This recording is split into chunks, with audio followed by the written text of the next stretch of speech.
Let's start with West Asia. As Syria decides on the shape and tenor of its government after the end of the Assad regime, top diplomats from the United States, Arab League and Turkey met in the Jordanian port city of Aqaba to discuss the situation in the country and the transition of power.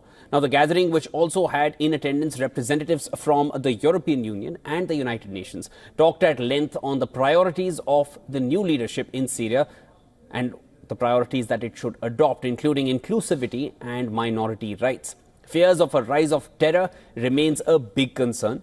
The leaders assure support to united, sovereign Syria, and there was no Syrian representative on the table. Also, Iran and Russia, who were the ousted regime's key supporters, were not invited.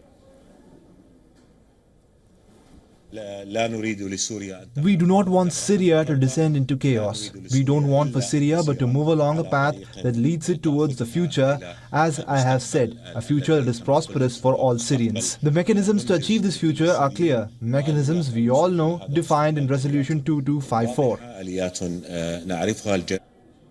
Now, according to the CIA World Fact Book, Sunni Muslim Arabs make up 50% of Syria's nearly 24 million population, while Alawites, Kurds and Christians make up 45%.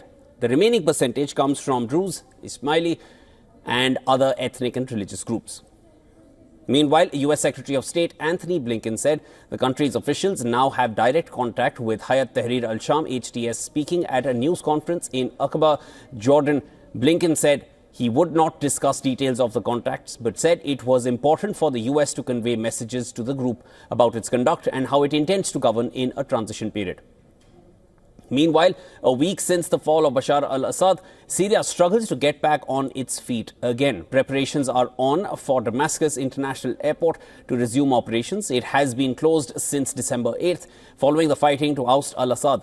The director of the Damascus International Airport, Anis Falov, said Syrian airspace has already been opened for safe passage and that the airport would soon be ready to receive flights normally. Also, authorities announced the reopening of schools.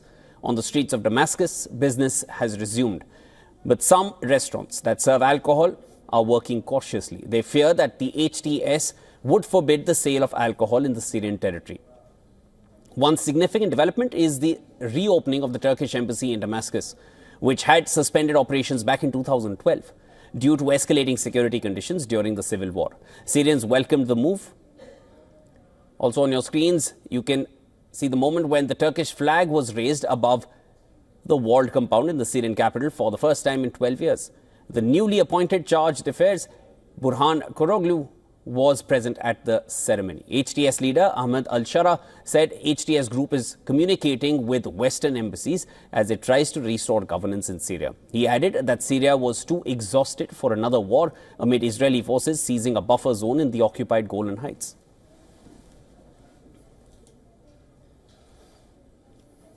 All right, there's more to discuss here, and now I'm being joined by Dr. Wael Awad from New Delhi. He is an international journalist, Senior Vice President, Middle East and North Africa International Relations, and Distinguished Advisor at the Tilotoma Foundation, while he also serves as a Distinguished Advisor for the Global Counter-Terrorism Council, GCTC. Dr. Awad, thank you so much for joining me right here on the broadcast. Sir, in Syria, there are major ethnic divides. You have the Syrian rebels, of course, the ones who've taken over at this point, Druze regions, who recently there were certain loose reports which suggested that they felt safer being taken over by Israel. Of course, that can't be confirmed as of now. And then, of course, there are the Kurds, and it's a mixed bag in Syria. Will it be 3 states in Syria now, going by the statements that came from the recent meeting in Jordan? And can Syria stay united? Thank you for having me. I think Syria has to stay united if the things is left to the Syrian people to decide their future. But I think we are again repeatedly coming under the Turkish mandate. It was only the French mandate during the Sykes-Picot time. Now we have the Turkish mandate over Syria, where the Turkish flag not only flew over Damascus, but even flew in Aleppo. When the rebel took first Aleppo, the first things to be on the castle of Aleppo was the Turkish flag. So that's a clear indication that Syria is endangered currently. But having said that, I would say if things left again to the Syrian, they may have to decide their future. The Syrian composition is 85%, actually speaking, are Sunni, and the 15% are the mixed, as you said in your remarks. it is 15% only the minorities. And Syria have been throughout history a secular country, a modern country, and it has been, everybody had survived the living together in coexistence. Having only in 2011, when the Syrian revolution started, in fact, when we had a 6 month of a peaceful demonstration on the government, and then all of a sudden it turned into armed rebels against the government. That when the time when the division, when the ethnic cleansing took place, and where the destruction have taken place. Now we are at the mercy of Israeli, who have already encursed more than 40 kilometers deep into Damascus, and that's including the occupied Golan, where the petrol and oil have been discovered in 2015. So I know the ambitions of lust of the Israelis to occupy more territories. Turkey also have now reached an agreement with the United States, where they will be the Kurd, where the Americans sold the Kurd to Turk, because now they know the upper hand in the region is run by Turkey, and the United States see its interest to be with Turkey, and they have sold out the Kurdish cause of creating an enclave within Syria, which was the Kurdish Democratic Forces that they've been supporting, where America occupied 1/3 of Syria till now. So I think it's too early to judge what will be the outcome. But the meeting in Jordan, yes, there is a meeting calling for sovereignty and integrity of Syria, and the Syrian decision should be there. Now reconciliation has to take place, no ethnic cleansing, no communal rights, and I will be happy to see my children living in a peaceful Syria. Dr. Abad, now since the fall of Damascus, parallels have been drawn to the fall of Kabul back in 2021 to the Taliban. Do you feel global recognition for Syria's new leadership as it stays as of now will also be similar to what we've seen in Afghanistan? Will there be proscription of Syria's new leadership as of now it stays with HTS? Look, HTS or Hayat Tahrir al-Sham is a group of Takfiri, Islamist groups, and all these people. We know they have been affiliated to ISIS, and even Abu Muhammad al-Julani, he was with Al-Qaeda, then he made his own Nusra Front, then he made Hayat Tahrir al-Sham with all this composition. There were three groups who have taken more than 73. The total groups have fought and to bring the government down. So now the world is watching a new Syria. It's not the old Syria that you know, and we know we lived in it as a secular state. Now there is an Islamic movement in that region.